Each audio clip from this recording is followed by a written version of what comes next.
Today I'd like to talk about the common terms you'll hear when you're buying a home. So some of this terminology is very straightforward, but just here goes. First one, credit score. Now, to purchase a home, you will have your credit score revealed, and that's anything between 300 and 850. 850 being excellent, everybody wants to be 850, but this is necessary so that your proposed lender or bank can establish your credit worthiness. Okay, let's move on to the next level. You'll want to contact a lender, bank. Again, your realtor will give you recommendations of trusted lenders that they know, work with, who most importantly, apart from good rates and good service, will get you all the way through to the closing table. So first of all, you need a pre-qualification letter or a pre-approval letter.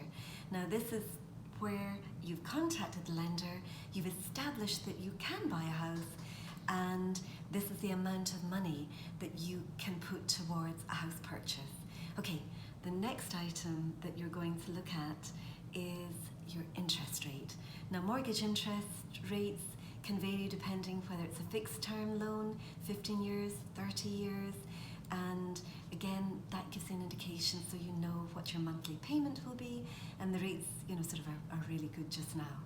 So apart from that, you'll also have to consider the down payment.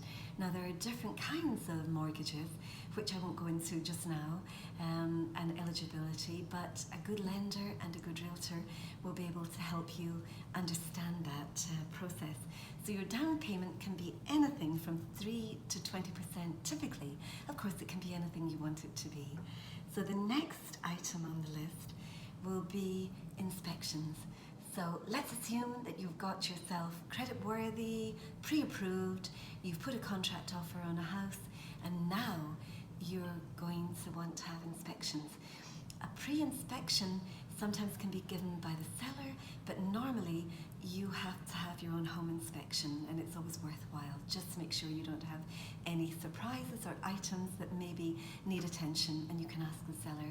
If it's something that's not fit for purpose, then generally they'll agree, and it's something in the negotiation.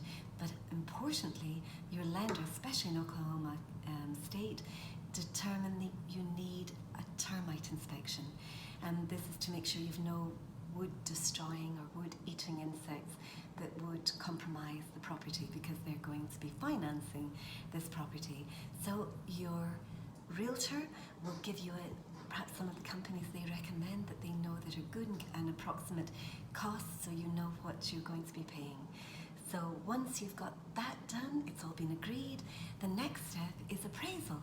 And again, the lender, they want to assess the market value, because they obviously don't want to spend more on the contract offer you've made if that property doesn't reach the valuation that would be appropriate for them to lend on that house. So you've got through that, all of those stages, you want to know your closing costs. Now this is at the end. Once you have gone through those processes, the lender will give you a finite idea of what your closing costs. We realtors give you an estimate, and the title company, who are doing all the searches, and a lot of the fees are their fees, they're doing checks on the title, make sure everything's clean and clear. They'll give you the finite, which is called an alta statement at the end, which a realtor will discuss with you. And then hopefully you're all the way to the closing table, having had your loan approved, your underwriting completed, you're clear to close. Congratulations, you'll have your closing day and the keys to your home. So if you have any questions about this process, please give me a call. My number is 405-315-6921.